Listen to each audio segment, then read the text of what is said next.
mi nombre es Haley y hoy voy a explicar la importancia de ser bilingüe en el lugar de trabajo. I'm sure none of y'all have any idea what I just said, but that's why I'm here to talk to y'all today. What I said was hello, my name is Haley Barrett, and today I'll be explaining the importance of being bilingual in the workplace. According to the Pew Research Center, there are roughly 37.6 million individuals in the United States who are over the age of 5 who are Spanish speaking. In 2014, which is the most recent available data, the Bureau of Labor Statistics showed that 27.3% of the workers in construction were of Hispanic or Latino descent. In many of your job sites, there are countless Hispanic construction workers who speak no English whatsoever. As supervisors, instructors, or whatever your job may be, you should be able to speak Spanish to them. Speaking to these individuals is easy sometimes, but being able to talk to them can help ensure that it keeps them safe, you safe, and to make sure that they know what you're doing. Also, you're one of the workers could end up getting hurt. Being in a situation where you and another person who doesn't speak your language and you don't speak theirs could be detrimental. I know most of the older people and some younger believe that any immigrant that wishes to come into this country should learn English, but I'm sure that you think that it isn't your problem to worry about to be learning Spanish.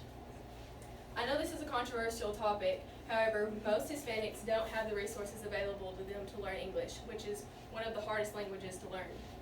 Stepping out and being open-minded to the concept of learning a new language can benefit your job, your resume, or to help ensure the safety of others. If you're one of the people who think that the Hispanics should learn to speak English, I don't condemn you. In some ways, I agree with you. But I challenge each of you to step out of your comfort zone and go converse with these individuals. On some jobs, there are usually a few Hispanics that know some English. I challenge you to talk to these few and hear their stories and ask them to help you learn some of their language. And if you're feeling really open to the idea, how about you even offer to teach them some of the English to them and their non-English speaking coworkers so that all roads can be crossed.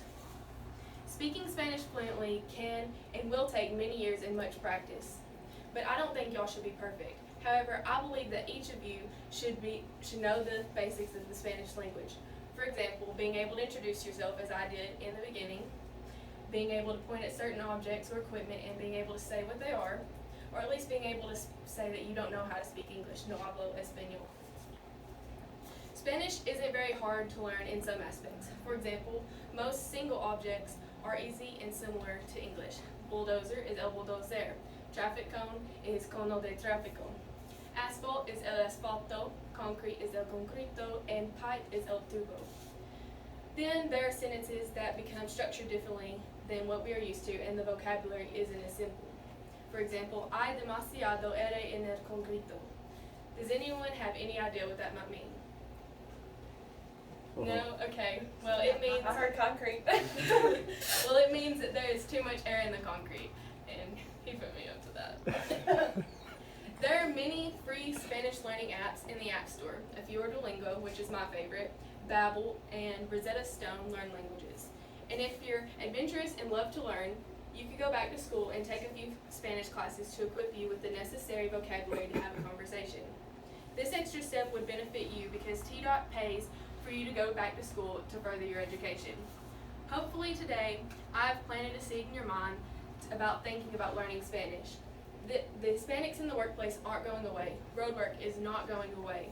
And breaking this communicational barrier would benefit to everyone involved, perhaps even getting better results for your road building projects.